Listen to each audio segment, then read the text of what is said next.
bersuka cita, jiwa kami bersorak-sorai Tuhan. Sebab perbuatanmu dahsyat dan ajaib, bahwasannya kasih setiamu Tuhan kekal sampai selama-lamanya. Mari bersama-sama kita naikkan syukur di hadapan Tuhan. Haleluya.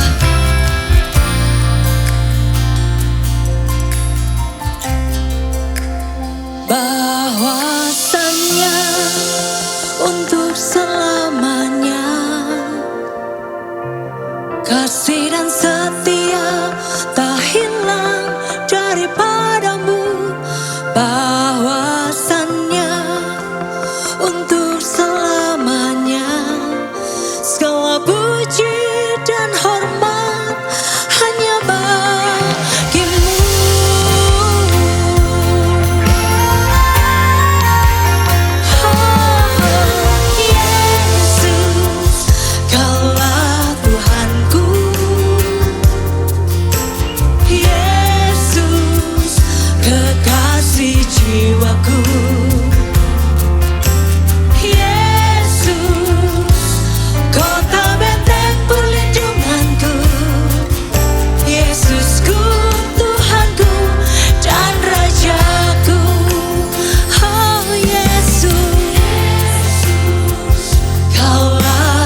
ini kami minta hadirat-Mu Tuhan. Hadirlah di tengah-tengah kami Tuhan. Nyatakan hadirat-Mu, nyatakan roh-Mu Tuhan. Melimpah di dalam hidup kami Yesus. Sebab kami memerlukan Engkau Tuhan. Kami tak mampu tanpa-Mu Tuhan. Biarlah ini menjadi korban yang harum bagi nama-Mu Yesus.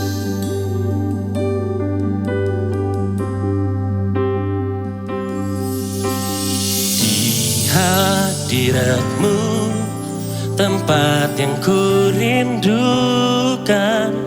nafas hidupku dan sumber kekuatan.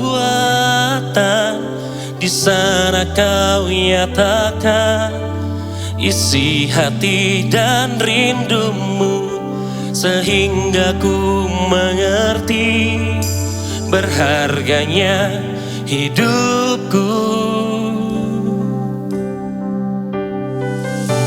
Hadirat-Mu yang membawaku terima semua janji-Mu, mengubah hidupku menjadi indah. Hadirat-Mu yang menguatkan aku di dalam pengharapan.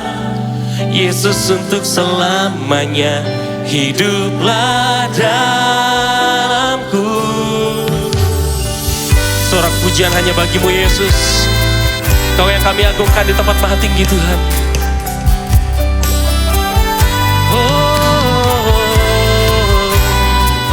Mari naikkan pujian ini bersama-sama. Di hadirat-Mu, tempat yang ku rindu, yang ku rindu.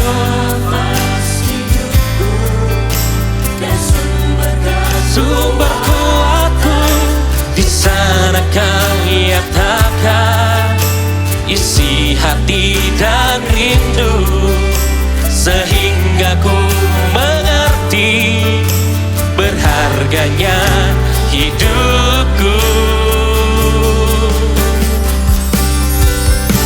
Hadirat-Mu yang membawaku terima semua janji-Mu, mengubah hidupku menjadi indah. Hadirat-Mu Yesus, aku dalam pengharapan. Yesus, untuk selamanya hiduplah dalamku. Hadirat-Mu yang membawaku terima janji-Mu Tuhan, mengubah hidupku menjadi indah, jadi indah. Hadirat-Mu yang menguatkan aku di dalam pengharapan. Yesus, untuk selamanya hiduplah dalamku. Hadirat-Mu yang membawaku terima janji-Mu Tuhan, mengubah hidupku menjadi indah, menjadi lebih indah. Hadirat-Mu yang menguatkan aku di dalam pengharapan. Yesus, untuk selamanya hiduplah dalamku. Hadirat-Mu yang membawaku terima semua janji-Mu, mengubah hidupku menjadi indah. Oh, hadirat-Mu yang menguatkan aku di dalam pengharapan. Yesus, untuk selamanya hiduplah dalamku. Yesus, untuk selamanya hiduplah dalamku.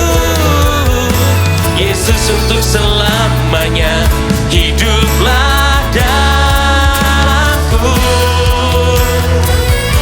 Hanya nama-Mu yang kami sembah dan kami agungkan Tuhan. Kami tinggikan, ku sembahkan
Shalom, saya Erwin Wijaya dan ini istri saya Ingrid Angelia dan anak kami James Christopher Reinhardt. Kami ingin berbagi dengan saudara kesaksian mukjizat luar biasa dari Tuhan Yesus ke keluarga kami. Saya dan Ingrid menikah pada bulan Januari tahun 2009.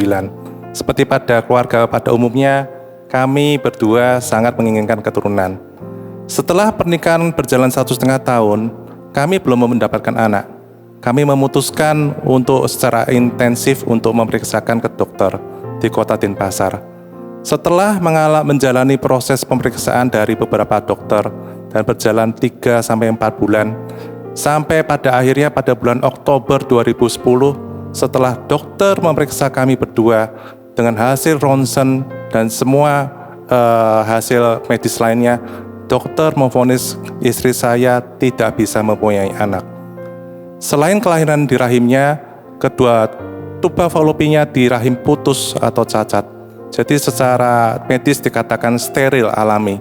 Tidak ada jalan, tidak ada harapan. Tidak mungkin bisa punya anak. Bahkan kalau mau lewati proses operasi sangat sulit dan tidak mungkin. Pada waktu itu setelah keluar dari ruang dokter, kami berdua berjalan dan masuk ke mobil kami. Di situ tangis kami pecah, terutama istri saya. Pada saat itu kami broken heart, kami menangis bersama di mobil. Waktu itu di hati saya, Roh Kudus menghibur dan berkata, kamu akan melihat dan merasakan mukjizat terbesar dalam hidupmu. Pada hari Minggunya kami datang ke gereja GPI Rock Lembah Pujian, di mana kami berjemaat di sana. Kami bertemu dengan Pak Pendeta Timotius Arifin. Waktu itu setelah ibadah selesai, saya menceritakan vonis itu. Dan pada saat itu Pak Timotius Arifin sambil memeluk kami dan sambil berkata pada kami, Erwin, Ingrid, itu kata manusia. Kita punya dokter di atas segala dokter. Tuhan kita, Tuhan Yesus, hobinya membuat sungai-sungai di padang belantara, membuat jalan-jalan saat tiada jalan, membuat tidak ada yang mustahil di hadapan Tuhan, tidak ada yang sulit buat Tuhan. Kami mempunyai kebiasaan untuk mengejar doa berkat dari bapak-bapak, dari para hamba Tuhan, terutama Bapak rohani kami, Pak Timotius Arifin. Pada saat tahun 2011, di awal tahun, kami juga mengejar doa dari Pak Timotius Arifin dan berkat. Dan sekitar bulan Februari yang saya ingat, istri saya seperti ada dorongan kuat dalam hati untuk memeriksakan lagi secara medis. Pada saat itu saya berkata sama istri, secara manusia saya bilang, buat apa kita periksa lagi, kita hasil sudah kelihatan jelas tahun kemarin. Beberapa bulan yang lalu kita mendapat vonis, kita broken heart. Tapi istri saya mengatakan bahwa enggak, saya merasakan sesuatu dari Tuhan. Kita mau periksa ulang lagi dengan dokter yang berbeda. Kita start dari awal. Dan pada saat itu saya ingat pada bulan April 2011, ya, saya akhirnya memutuskan untuk memeriksa lagi dan dengan intensif dengan kita periksa dengan dokter yang berbeda. Istri saya mendapat mukjizat yang pertama, yaitu Tuhan Yesus memberi rahim yang baru, yang utuh, yang sempurna. Tepat pada saat Paskah 2011, tuba falopi yang sebelumnya tidak ada menjadi ada, sempurna kanan dan kiri. Setelah itu kami masih menunggu 5 tahun kemudian. Tuhan menguji iman kami. Tepat pada tahun ke-7, pada saat kami mendapatkan seorang anak di tahun 2016. Sekitar bulan Mei, istri saya sempat terlambat datang bulan. Kami awalnya berpikir itu biasa, karena mungkin terlambat datang bulan yang biasa aja. Tetapi ternyata istri saya sedang hamil. Dan pada saat itu kami seperti bermimpi. Kami seperti tidak percaya. Pada awalnya istri saya pagi-pagi menunjukkan hasil tes pack-nya di pagi hari. Saya sempat dibangunkan pagi hari oleh istri saya, you will become a daddy. Saya bilang, ini masih pagi, jangan bercanda gitu. Enggak, ditunjukkan 2 strip. Kita menangis yang kedua kalinya, tapi melihat mukjizat Tuhan yang mustahil, tetapi Tuhan bikin menjadi mungkin. Pada saat itu kami langsung memutuskan untuk mengecek ke dokter. Dan yang luar biasanya, dokter menghitung umur janin itu terjadinya kapan? Terjadinya juga pada saat Paskah 2016. Dan pada saat itu juga sungguh luar biasa, anak kami ini lahir juga pada hari Natal. Itu pun terjadi nubuatan dari Pak Timotius Arifin yang menyatakan anak kami lahir 25 Desember. Seharusnya anak ini lahir tanggal 10 Desember atau 17 Desember. Tapi memang waktu Tuhan yang pegang, semuanya Tuhan yang atur semuanya. Terpujilah nama Tuhan bahwa mujizatnya itu ada dan pasti terjadi dalam kehidupan kita. Dan kami bersyukur melalui proses kehidupan yang kami alami dan kami jalani dan menerima mujizat yang luar biasa dari Tuhan. Air mata kami boleh menjadi mata air bagi setiap orang yang punya pergumulan yang sama dengan kami. Percayalah, jika kami mendapatkan mujizat Tuhan itu, imani. Dan itu pasti terjadi dalam kehidupan saudara sekalian.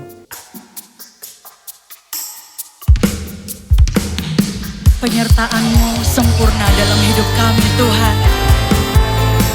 Terima kasih Tuhan untuk segalanya.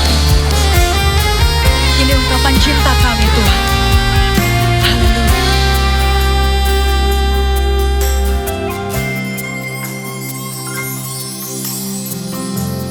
Hidupku yang telah ku lewati tak lepas dari kasih-Mu. Nafas hidup yang baru itu semua dari-Mu. Berkat demi berkat-Mu, Kau sediakan pada waktu-Mu. Semuanya Kau berikan bagi yang percaya. Terima kasih.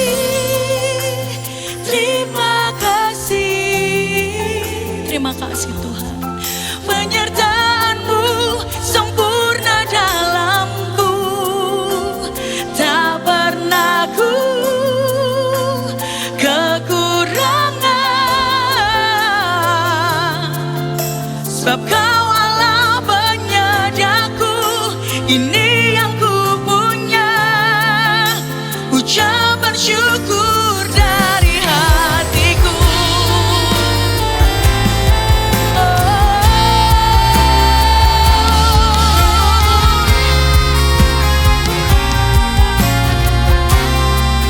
Berkat demi berkat-Mu,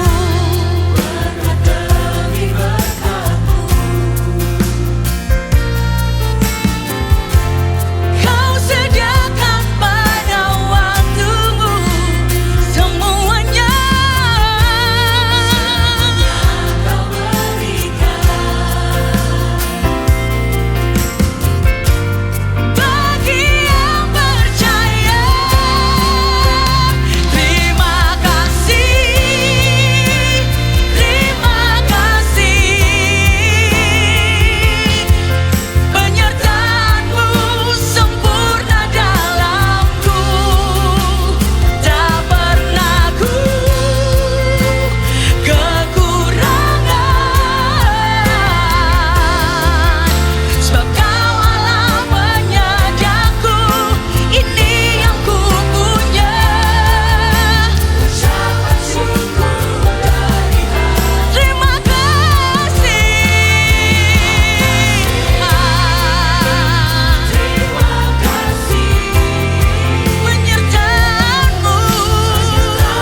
semua warga kerajaan, tema kita adalah altar. Ya, bahasa Indonesia dari bahasa aslinya yaitu dari bahasa Ibrani, mezbah. Tempat untuk menyembelih, memberikan kurban. Saya mau bagikan 3S buat kalian untuk mengerti. Yang pertama, selalu hubungan dengan sacrifice. Di dalam Roma 12 ayat 1 dikatakan persembahkan tubuhmu sebagai korban yang hidup mestinya. Tapi situ dikatakan persembahan yang hidup. Korban dengan persembahan itu berbeda. Korban itu sacrifice. Jadi ada yang dipersembahkan, ada yang mati di situ. Karena altar dari kata tusia dalam bahasa Latin artinya menyembelih atau membunuh. Tetapi Roma 12 ayat 1 bahasa Indonesia terjemahnya kurang tepat. Bahasa Inggris a living sacrifice. Jadi apa yang dipersembahkan? Kalau zaman dulu dengan lembu, dengan domba, kambing. Kalau kurang punya harta ya memberikan burung merpati. Tetapi dalam perjanjian baru kita melihat kita mempersembahkan tubuh kita. Dalam Yeremia pasal 33 ditunjukkan bagaimana suasana dari kebaktian seharusnya ya. Di tempat ini yang sudah jadi reruntuhan tanpa manusia, tanpa hewan, di kota-kota Yuda. Yuda itu praise. Jalan-jalan Yerusalem, kota damai, sunyi sepi tanpa manusia. Kita lihat di Europe, begitu banyak gedung-gedung gereja yang kosong. Tapi di Indonesia roh Allah bekerja. Akan terdengar lagi suara kegirangan, suara sukacita. Tempat paling sukacita di dunia adalah di rumah Tuhan. Suara pengantin laki-laki. Itu suara daripada Kristus seperti melalui nubuatan. Suara pengantin perempuan, suara kita. Suara orang mengatakan bersyukurlah pada Tuhan semesta alam, the Lord of hosts. Sebab Tuhan itu baik, bahwasanya untuk selama-lamanya kasih setianya. Sambil mempersembahkan, perhatikan di sini, korban syukur di rumah Tuhan. Ibrani 13 juga mengatakan begitu, sacrifice of praise. Jadi Anda bisa memberikan tubuh Anda dan juga memberikan pujian di mana keadaan tidak baik, di mana ketika kita difitnah, ketika kita mengalami aniaya, it's the best time to give a sacrifice of praise to the Lord. Demikian juga kita bisa memberikan sacrifice of joy. Sebab kalau kita memberikan yang terbaik, kita akan mengalami pelipat gandaan berkat. Contoh, kita lihat contoh yang jelas pada Abraham. Ketika dia mempersembahkan Ishak, apa yang terjadi? Pada saat itu saudaraku, dia bukan pura-pura ya. Beberapa terjemahan mengatakan sudah disembelih Ishak itu, sudah dipotong ya. Tetapi ketika hampir kena, diganti dengan di situ kambing jantan itu ya, yang menggambarkan Kristus yang tersangkut ya di belukar. Tetapi sesudah manusia jatuh dalam dosa, maka apa yang terjadi? Dan Tuhan sendiri berfirman dari surga, Abraham, Abraham, jangan lakukan itu. Aku telah mengetahui isi hatimu. Dan apa yang terjadi? Tuhan tidak bisa menahan hatinya untuk tidak memberikan berkat ganda. In blessing, I will bless you. Barak, barak. Dan kemudian dia berkata, engkau akan menduduki kota-kota musuhmu. Keturunanmu menduduki kota-kota musuhmu. Keturunan Abraham tidak akan terkalahkan. Tetapi dia juga mengatakan berlipat kali ganda. Ya, in multiplying I will multiply you. Mau apa lagi saudaraku?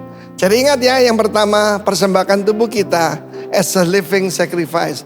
Jangan setelah meninggal berikan biji mata, berikan anggota tubuh kita pada waktu hidup, berikan sebagai korban yang hidup di hadapan Tuhan. Itu yang berkenan, dan itulah ibadah kita yang sejati. Altar selalu berhubungan dengan kematian. Karena itu saya mengajarkan pada saudara, pertama-tama we live by dying. Kristus mengatakan bagaimana follow me. Pikulah salibmu setiap hari dan ikut aku. Apa sih kalau kita melihat di jalan ada orang memikul salib? Artinya orang itu akan dihukum mati. Rasul Paulus mengatakan kita ini seperti orang yang sudah dihukum mati. Kemudian we gain by giving. Ketika memberi itu bukan berkurang tapi berlipat ganda. And we lead by serving. Bagian kedua daripada altar ini kita melihat adalah tentang service. Mazmur 134 indah sekali ya.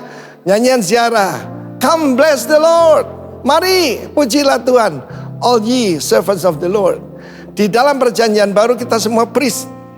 Kita semua imam dan raja who stand by night, di malam hari, di malam sukar, justru berdiri melayani Tuhan di rumah Tuhan. Angkat tanganmu ke tempat kudus, pujilah Tuhan. Kiranya Tuhan menjadikan langit dan bumi memberkati engkau dari Sion. Altar selalu berbicara soal, yaitu saudaraku, servis. Kita jangan lupa bahwa bagian paling depan daripada kemah suci itu adalah sebuah altar yang terbuat dari tembaga. Dan tembaga berbicara tentang penghakiman. Karena tidak heran hari-hari ini berbicara sedikit salah sudah dituntut dan sebagainya, saudaraku. Tetap berdiri di rumah Tuhan dan tetap yaitu melayani Tuhan di waktu malam. Stand by night in the house of the Lord. Dan yang ketiga ada lagi, altar is a sign. Ada sebuah bukti bahwa Tuhan itu hidup.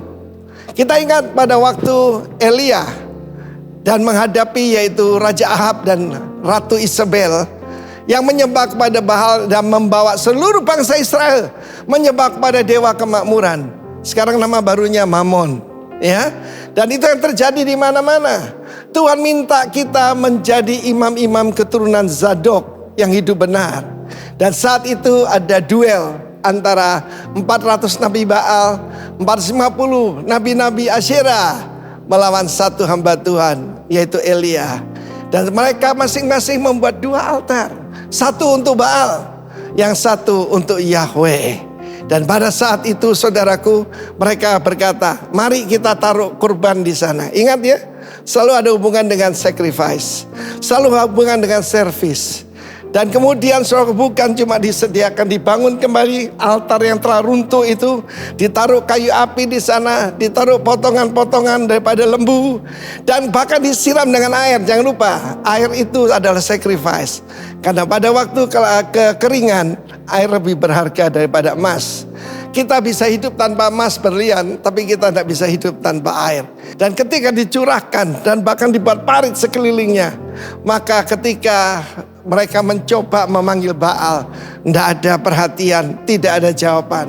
Sebab dia punya tangan tidak bisa menolong, punya mata tidak bisa melihat, punya kaki tidak bisa melangkah. Tetapi ketika Elia berkata, jangan lagi bercabang hatimu. Kalau Tuhan itu, kalau Yahweh itu Tuhan, sembahlah dia. Tapi kalau itu Baal, sembahlah dia juga. Dan apa yang terjadi? There's a sign from heaven. Tuhan kirim api. Tuhan yang menjawab dengan api. Dialah Tuhan yang hidup. Dan saya percaya dengan Tuhan Yesus akan menunjukkan kuasanya. Tetapi harus ada mezbah di dalam pribadi kehidupan kita, keluarga kita, jemaat, rumah Tuhan. Maka saudaraku, kembali Tuhan menunjukkan kuasanya. Yang lumpuh akan berjalan melompat seperti rusa, yang bisu akan bersorak-sorai. Dan rumah-rumah yang sudah hancur, keluarga-keluarga hancur dibangun kembali. Kembali ada suara sorak-sorai, suara sukacita, suara pengantin laki-laki, suara Kristus ya, lewat nubuatan. Suara pengantin perempuan, dan ada tari-tarian di rumah Tuhan, ada sukacita. Dan melalui live recording ini, Anda juga mengalami zaman daripada Tuhan. Seharus ada altar di dalam rumah kita, di dalam kehidupan kita. Present yourself, your body as a living sacrifice, yang kudus dan berkenan pada Allah. Itu adalah your reasonable service. Itu adalah ibadahmu yang sebenarnya dan sejati. Puji nama Tuhan. Dan jangan lupa berikan a sacrifice of praise dalam hidup saya. Kalau saya difitnah, saya mengucapkan pujian kepada Tuhan. Kalau saya dianiaya, saya memberkati mereka. Look what the Lord has done in my life. Dan itu akan terjadi juga dalam hidup Anda semua. Jangan lupa ya saudaraku, yang paling penting ada mezbah, ada altar. Dan saat ini dunia sedang menunjukkan entertainment. We are not going into entertainment ya, tapi mezbah, sacrifice, service, and sign.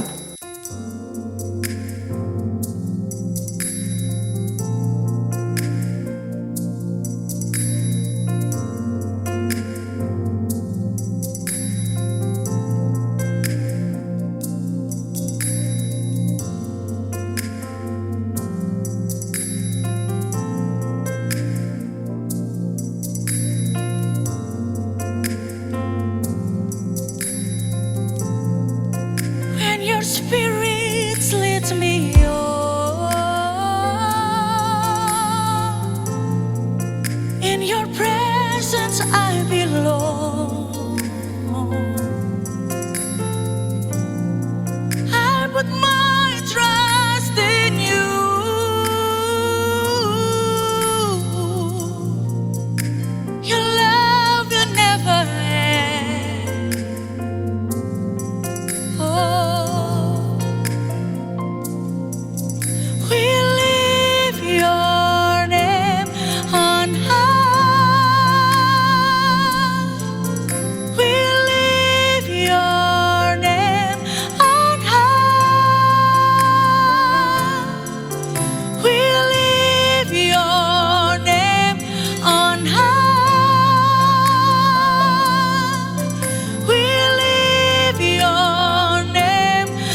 You are faithful.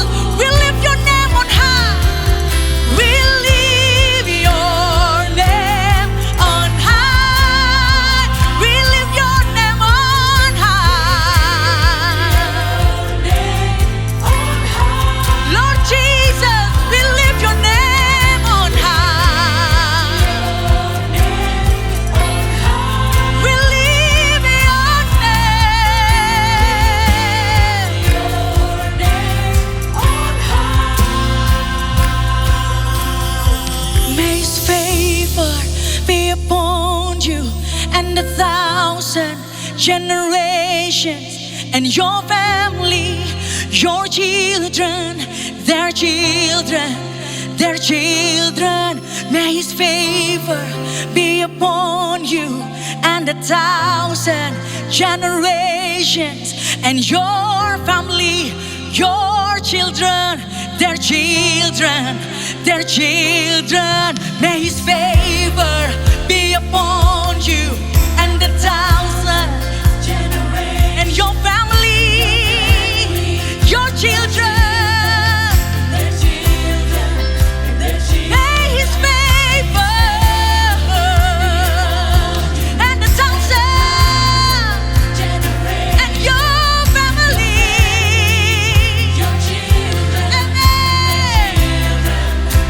may His presence go before you and behind you and beside you, within you. Amen. In the morning, when you go on a weekend, He's for you, He's for you, He's for you, He's for you, He's for you, He's for you, He's for you. We agree and say, Amen, amen. Oh Jesus, we believe it, we agree it. Amen, amen. Oh yes, Jesus, we receive it, we believe it.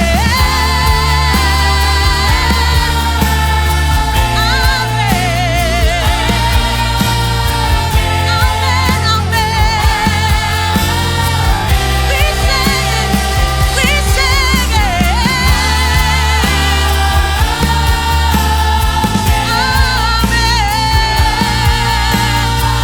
Amen, amen.